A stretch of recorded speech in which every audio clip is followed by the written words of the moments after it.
the loudest voice in the room is the one that knows when to be silent. Welcome, seekers of growth and transformation. Today, I want to speak about a paradoxical truth that many of us overlook in our noisy, hyper-connected world. In a society that celebrates those who speak the loudest, that rewards constant sharing and ceaseless self-promotion, there exists a profound power in silence and self-focus that remains largely untapped. Look around you. We live in a world of announcements without achievements, of promises without progress, of words without substance. Social media has created a culture where everyone is shouting their intentions, their goals, their next big move, often before taking the first step. But the truly successful, the genuinely transformed individuals, they're often the quietest ones in the room. There's a reason why the most profound wisdom throughout history has emerged from silence. From the meditative practices of ancient philosophers to the focused discipline of modern innovators, the ability to shut out the external noise and turn inward has consistently proven to be the foundation of meaningful change. Today, I invite you on a journey inward. A journey away from the validation-seeking behaviors that keep us trapped in mediocrity. A journey toward becoming the architect of your own life rather than a performer seeking applause. This isn't about isolation or disconnection. It's about intentional silence and deliberate focus on the only person you truly have the power to transform, yourself. Let's explore how silence and self-focus can become your most powerful tools for creating the life you've always envisioned. In a world where noise is constant and opinions are endless, deliberate silence has become revolutionary. But this isn't about being timid or withdrawn. It's about strategic silence that allows wisdom to emerge from within you. The ancient Stoic philosopher Epictetus once said, "We have 2 ears and 1 mouth so that we can listen twice as much as we speak." This wisdom echoes across millennia because it recognizes a fundamental truth. Our capacity to absorb and process information vastly exceeds our need to vocalize our thoughts. When we practice deliberate silence, we create space for genuine understanding rather than simply waiting for our turn to speak. Consider the moments when your mind feels cluttered with the cacophony of social media notifications, news cycles, and the constant stream of others' opinions. This external noise drowns out your own internal voice, the voice of intuition and wisdom that can only be heard in moments of quiet reflection. Marcus Aurelius understood this when he wrote, "Nowhere can man find a quieter or more untroubled retreat than in his own soul." Deliberate silence creates the conditions for clarity. When you cease the constant external processing, the need to share every thought, announce every intention, seek validation for every decision, you begin to distinguish between what truly matters to you and what you've simply absorbed from others. This clarity becomes the foundation for authentic action rather than reactive behavior. The Japanese concept of ma, the meaningful pause or interval between elements, teaches us that emptiness is not a void to be filled but a powerful space where meaning emerges. In conversation, these silences allow for deeper understanding. In decision-making, they provide room for wisdom. In personal growth, they create the necessary conditions for transformation. By practicing deliberate silence, you're not withdrawing from life, you're engaging with it more profoundly. You're developing the rare ability to act from a place of inner conviction rather than external reaction. In a world that demands immediate responses and rewards those who speak first rather than those who speak wisely, your deliberate silence becomes a revolutionary act of self-possession. There exists a profound difference between self-centeredness and genuine self-focus. The former is rooted in ego and insecurity. The latter is the foundation of all meaningful growth and contribution. When I speak of focusing on yourself, I'm not advocating for narcissism or disconnection from others. I'm pointing toward the undeniable truth that you cannot pour from an empty cup.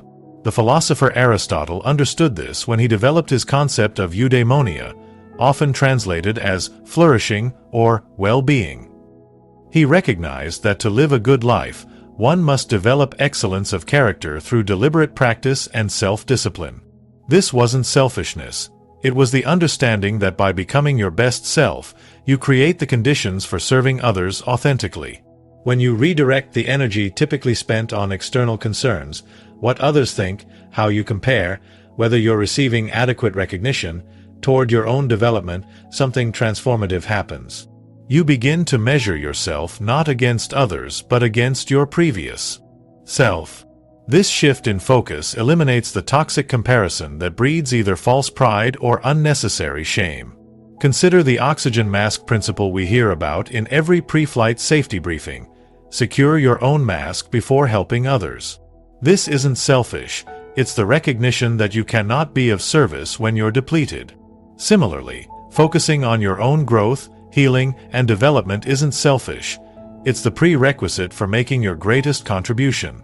Seneca the Younger wrote, "Each day acquire something that will fortify you against poverty, against death, indeed against other misfortunes as well." This wasn't about hoarding resources, but about developing internal resources of character and wisdom that no external circumstance could diminish. When you focus on building yourself in this way, you become unshakable. Not because life no longer challenges you, but because you've developed the internal resources to meet those challenges with grace and wisdom. Self-focus also requires a radical honesty about where you currently stand. It demands that you confront your weaknesses without judgment, acknowledge your strengths without arrogance, and take full responsibility for your life without blaming external circumstances. This level of self-awareness is uncomfortable but transformative, forcing growth that would never occur if your attention remained fixed on others. Solitude, the state of being alone without feeling lonely, has been the crucible of transformation for history's greatest thinkers, leaders, and innovators. Yet in our hyper-connected world, we've come to fear this essential state, equating aloneness with loneliness, silence with isolation. This misunderstanding robs us of one of life's most powerful catalysts for growth. The Stoic philosopher Seneca observed, "Leisure without study is death, a tomb for the living person." In other words, solitude without purpose becomes emptiness, but purposeful solitude becomes the birthplace of wisdom. When you deliberately create space for yourself, free from external influence and expectation, you create the conditions for authentic self-discovery. Think of solitude as the negative space that gives form to your life.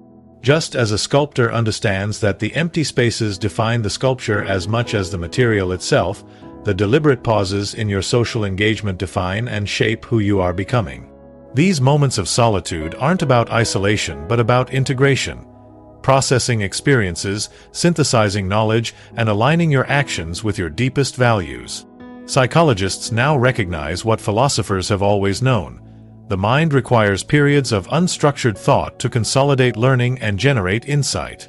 When you're constantly engaged with others, whether physically or digitally, your thoughts remain in a reactive state, responding to external stimuli rather than exploring deeper patterns and possibilities.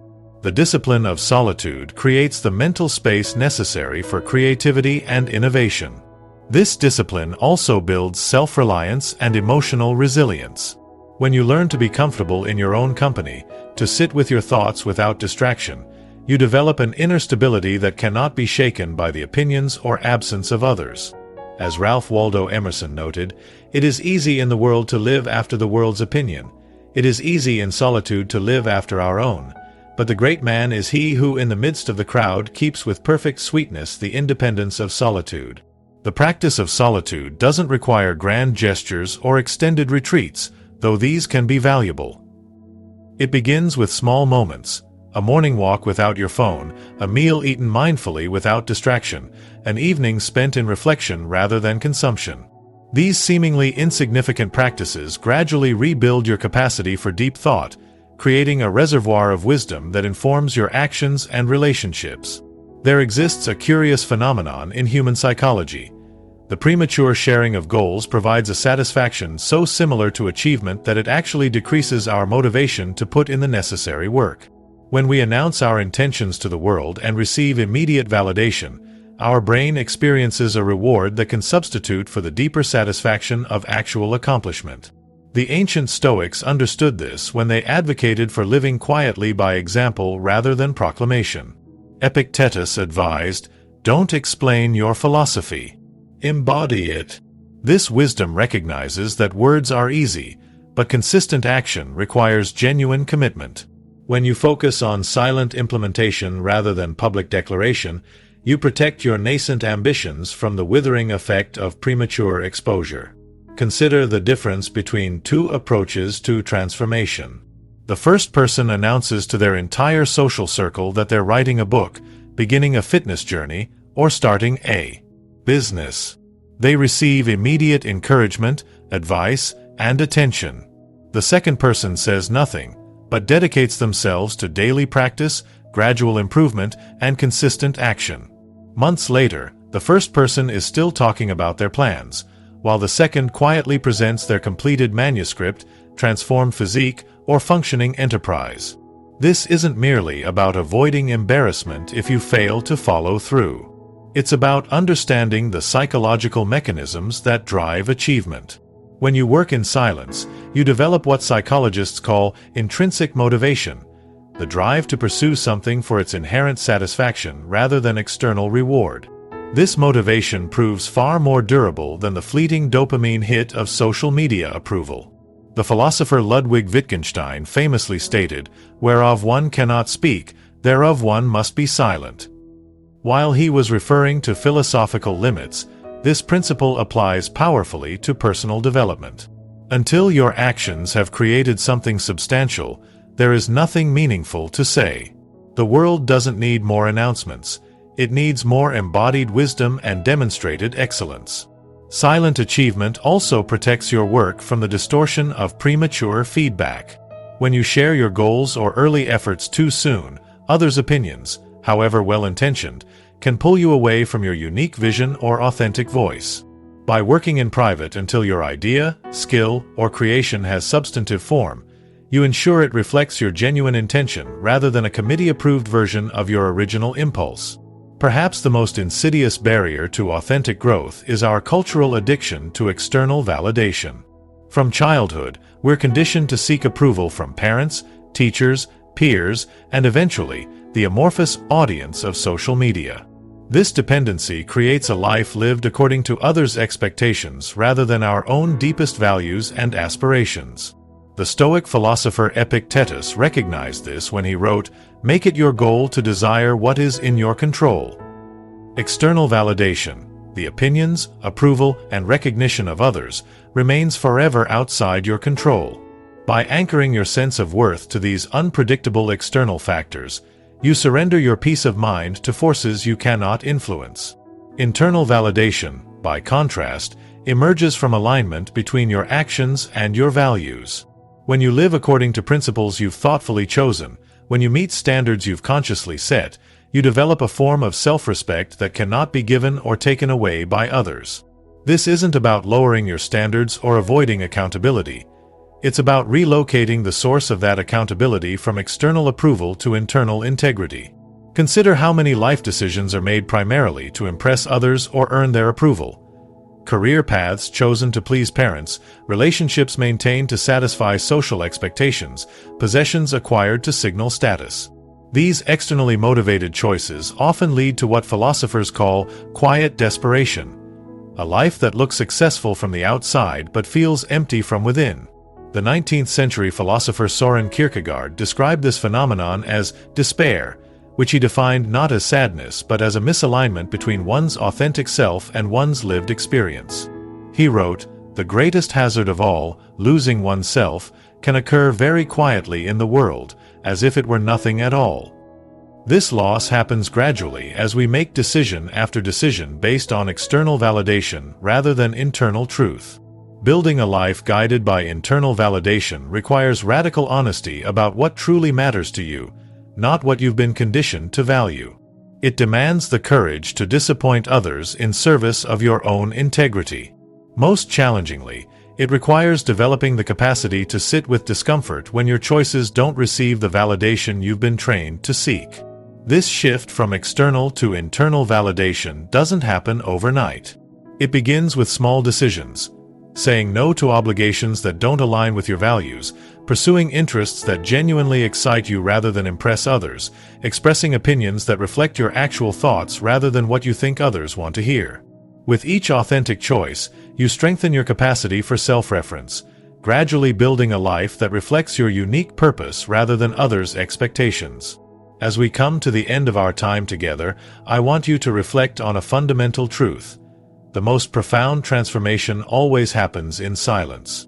The greatest achievements are often built in the quiet spaces between public announcements. The most meaningful growth occurs when you redirect your focus from impressing others to improving yourself. This path of silence and self-focus isn't easy in a world that rewards constant visibility and external validation.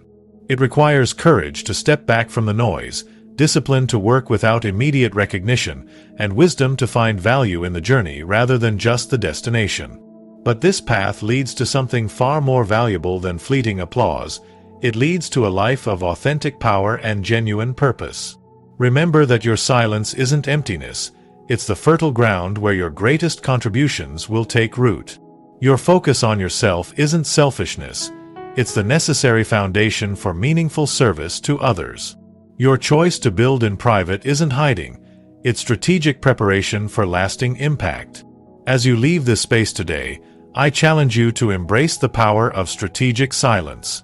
To work diligently on your craft, your character, and your contribution without the need for constant validation. To find comfort in solitude and strength in self-reliance. To let your actions speak so loudly that your words become unnecessary. The world doesn't need more noise.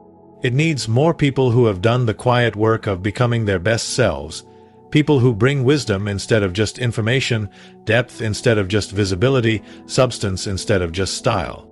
This is your invitation to be one of those people. Thank you for your presence and attention today. May your journey inward be the catalyst for your greatest contributions outward. And may you find, in the power of silence and self-focus, the key to unlocking the life you've always known was possible.